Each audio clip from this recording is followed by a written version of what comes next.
¿Cansado de ver aburridas y tediosas clases? Pues suscríbete aquí para ver los resúmenes todos los días. Y bienvenido a Iñaki Guis. La primera clase que veremos será la de biología, titulada Las claves del equilibrio. El aprendizaje esperado es: infiere el papel que juegan las interacciones de predador-presa y la competencia en el equilibrio de las poblaciones en un ecosistema. El énfasis es reconocer en qué consiste el equilibrio ecológico. Nuestro resumen dice así: en el medio físico se desenvuelven un grupo muy diverso de organismos, estableciendo interacciones dentro de un espacio geográfico determinado, formando un ecosistema.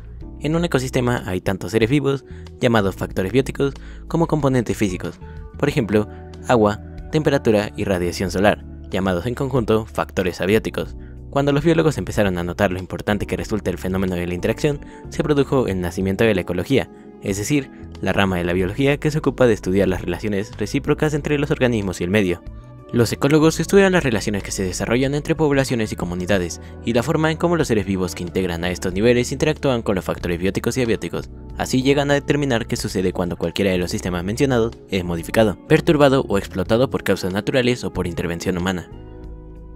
Te invitamos a conocer algunos ejemplos de cómo se relacionan los seres vivos con los factores ambientales en un equilibrio que permite sostener la vida natural tal cual la conocemos.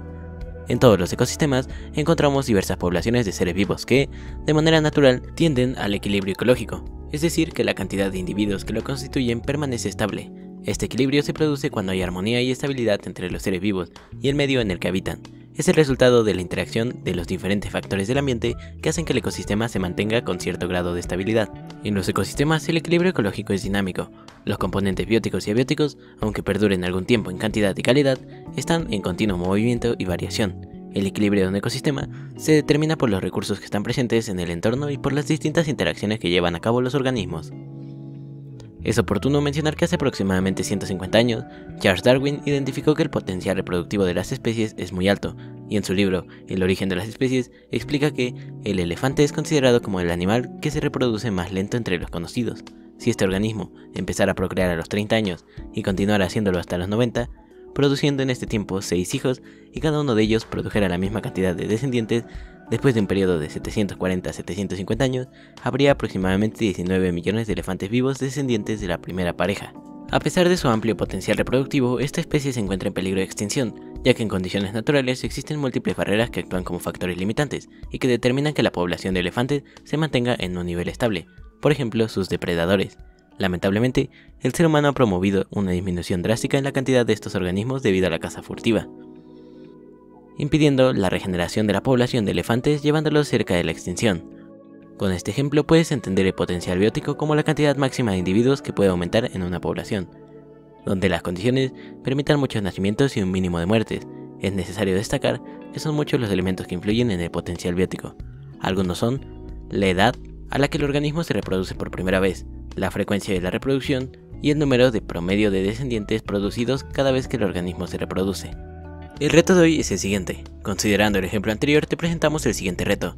Observa tu entorno e identifica alguna especie, como un animal, hongo o planta. Tomando en cuenta la explicación realizada durante la sesión, identifica qué factores bióticos y abióticos se relacionan con la especie seleccionada, y destaca cuáles de esos factores están ocasionando que la población aumente o disminuya. Y finalmente, contesta qué consecuencias puede traer para el equilibrio ecológico que esta especie aumente o disminuya su población. Proseguiremos con la clase de geografía, titulada Los problemas del agua en el mundo. El aprendizaje esperado es: analiza la distribución y dinámica de las aguas continentales y oceánicas en la Tierra. El énfasis es distinguir algunos de los problemas del agua en el mundo y sus consecuencias. Nuestro resumen dice así: como sabes, el agua es un recurso indispensable para todos los seres vivos en el planeta. Es por eso que, en esta sesión, aprenderás acerca de los problemas del agua que se viven en el mundo, en nuestro país y en tu localidad. Además, identificarás algunas de sus causas y consecuencias. El 22 de marzo se celebra el Día Mundial del Agua desde 1994. Ese día es declarado por la ONU para recordar la relevancia de este líquido esencial. Esta celebración tiene como objetivo sensibilizar acerca de la crisis mundial del agua y la necesidad de buscar medidas para abordarla de manera que alcancemos el objetivo de desarrollo sostenible número 6, agua y saneamiento para todos antes del 2030. La escasez de agua es una crisis mundial, y es que existe una porción muy pequeña de agua dulce a nivel planetario, y el agua dulce no llega a todos, además que la contaminación del agua significa la pérdida de su calidad y es ocasionada por las actividades humanas. Por ejemplo, del 0.4% del agua continental superficial, debemos restar toda el agua contaminada por nosotros mismos y que no se puede consumir, aunque esté sobre la superficie terrestre. Aparte de esto, en el mundo, 2.000 millones de personas carecen de acceso a servicios de agua potable gestionados de manera segura. México también pasa por esta situación. Una cosa es que haya muchos ríos y otra diferente es que se cuente con agua de calidad y que llegue hasta nuestros hogares. Algo que se debe tomar en cuenta es que llevar agua a las casas no es un proceso sencillo. Por ejemplo, el poner drenaje en terrenos montañosos o en zonas desérticas es complicado. Por ello, se dice que en México la distribución geográfica del agua no coincide con la distribución geográfica de la población. La situación geográfica del país lo ubica en dos áreas bien diferenciadas, separadas por el Trópico de Cáncer, y este paralelo separaría climáticamente al país en una zona tropical al sur y una zona templada al norte. Al norte del país, además de ser una zona templada, debido a la latitud, la vegetación es escasa, tiene clima seco y temperaturas extremas. Los ríos en esa zona son escasos, cortos y con poca agua. Asociado a ello está la desertificación, que es la degradación de la tierra en las zonas áridas, semiáridas y subhúmedas secas. La desertificación está causada fundamentalmente por la actividad humana y las variaciones climáticas. Estas condiciones geográficas del país, más la falta de infraestructura, intervienen para que el 25% de los hogares mexicanos no dispongan de agua potable. Por otra parte, se estima que 6 de cada 10 ríos principales están fuertemente contaminados. Algunos de estos ríos son Balsas, Coatzacoalcos, Grijalba, Santiago, Pánuco, Papaloapan y Tonalá. El reto de hoy es el siguiente. Es momento de que realices una actividad. Completa el siguiente cuadro. Mi estado se llama cuerpos de agua, ríos, lagos, lagunas, etc. Se emplea para turismo, industria, agricultura, consumo. ¿Está contaminando? ¿Acciones para conservarlo? Continuaremos con la clase de artes, titulada Yo creo que... El aprendizaje esperado es: reconoce elementos del arte en obras y manifestaciones artísticas desde distintas perspectivas estéticas.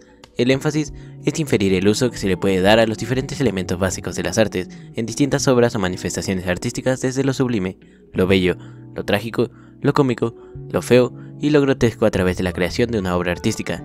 Nuestro resumen dice así: basta reconocer elementos del arte en manifestaciones artísticas desde una perspectiva estética.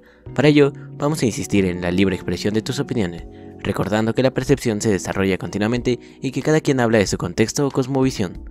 La perspectiva estética se entiende como el punto de vista del arte a través del tiempo y el espacio, pero ha cambiado de acuerdo a las personas que lo reinventan según su entorno, es decir, lo que se considera bello, sublime, grotesco, feo, trágico o cómico depende de la cosmovisión de quien lo percibe, pero en general conserva elementos de juicio básicos hasta la fecha.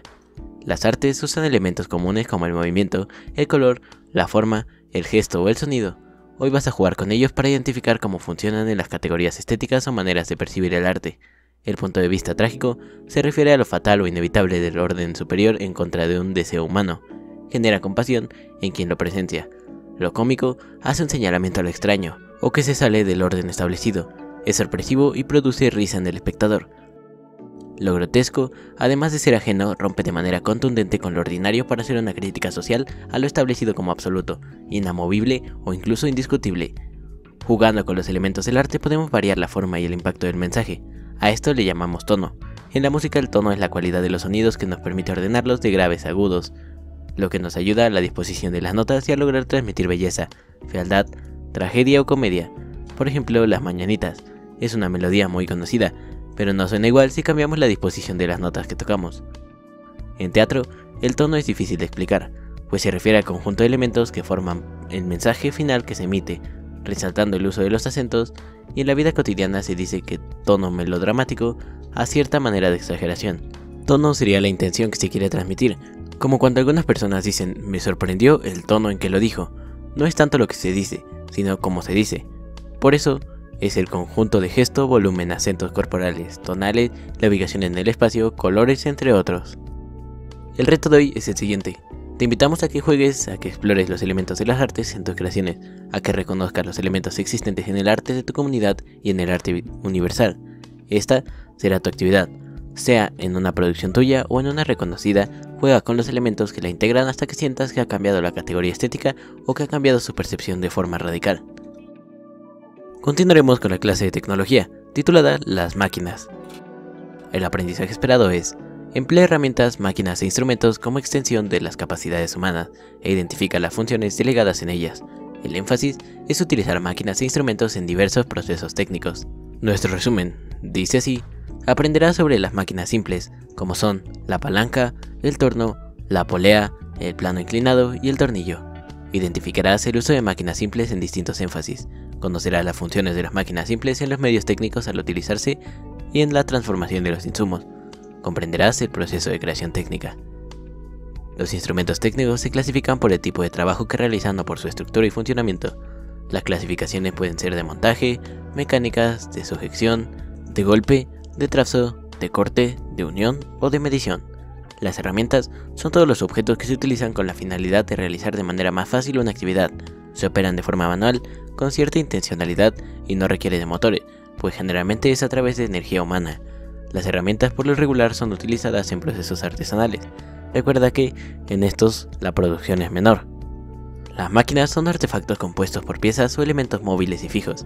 Su componente principal es un motor, cuyo funcionamiento se direcciona. Su principal función es transformar insumos para realizar una actividad. Requiere de uno o más actuadores. Los actuadores son las partes de la máquina que realizan la acción mediante el aprovechamiento de energía que facilita nuestro trabajo. Recuerda que los gestos técnicos son todos los movimientos corporales necesarios para manejar y controlar herramientas, máquinas e instrumentos, y algunos ejemplos pueden ser escribir, amasar, modelar o cortar con tijeras.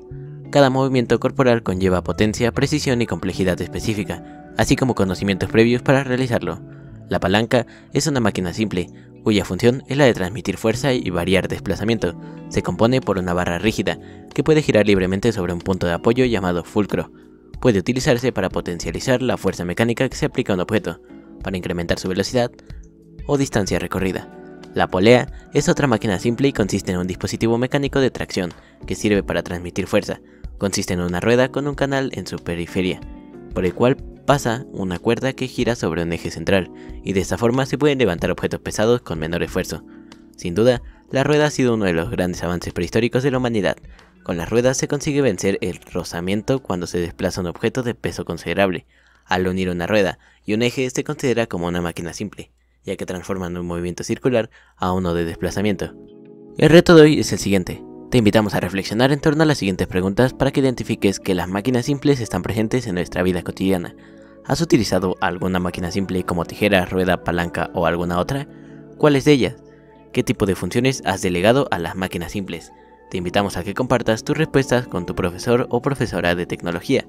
También expon tus dudas o comentarios para que afirmes y amplíes tus conocimientos sobre lo visto en esta sesión.